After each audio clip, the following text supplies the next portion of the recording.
We all have a habit of putting our happiness on layaway. We tell ourselves we will finally be happy when we lose the weight, when we get the promotion, or when the mortgage is paid. Achieving these goals often yields a frustrating result. The momentary high of success is incredibly brief. You hit the target, feel content for a few minutes, and then immediately feel the itch to chase the next achievement. I saw this happen firsthand with my own YouTube channel. A recent video hit 33,000 views, which was a huge milestone for me. But instead of lasting joy, fear quickly crept in. I started worrying if the next video would flop, or if I could ever replicate that success. This exhausting cycle happens because we are attempting to treat an internal symptom with an external achievement. Achieving our biggest life goals rarely results in permanent happiness because we misunderstand the anatomy of what we are actually chasing. Every external target is a vessel for an internal emotion. We're looking for the feeling that object provides. Take status. I was trying to buy validation, hoping that if I got famous, I'd finally feel special. The stories of global icons like Jim Carrey suggest that reaching the absolute peak of fame often leads to a feeling of emptiness. The external attention lacks the power to generate internal self-worth. The same applies to appearance and wealth. You can hit your ideal weight or pay off a mortgage, but those forms won't stop your mind from scrutinizing flaws or fearing scarcity. The real desires are unshakable self-love and internal security. Real security relies on an internal decision.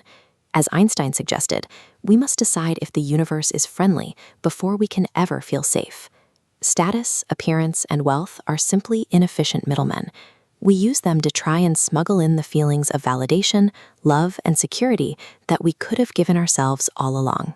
Working as a podiatrist for over 2 decades, treating patients well into their 80s and 90s, provides a stark clinical lens on how human beings age. You will encounter 92-year-old patients who remain entirely consumed by their physical appearance, agonizing over a $12 wrinkle cream and expressing intense envy over a 7-year-old's skin. Compare that to an 85-year-old patient who decides to jump out of an airplane. They aren't trying to preserve an external shell. They are focused entirely on curiosity and internal experience. The core clinical truth of aging is that there is no stasis. We are either actively experiencing new things and evolving, or our world is getting progressively smaller and devolving. If we don't deliberately dismantle the illusion of conditional happiness, we'll reach 90 years of age still waiting for an object to make us feel whole.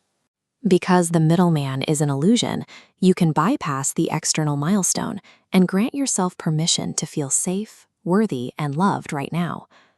True confidence is an internal state that is immune to external triggers. It doesn't require a flawless life where everyone admires you. When insults slide right off you, when sudden setbacks don't send you into a spiral, and when you can accept your own aging face in the mirror, that is actual freedom. Which presents a paradox. If we don't need to achieve our goals to secure happiness, why should we continue to pursue anything at all? We still climb the mountain, but not because reaching the peak is going to fix us. We do it because facing the dangerous obstacles along the path is exactly what forces our internal evolution. The purpose of existence is the growth that happens between the milestones. We climb until our last breath because the act of evolving is the point.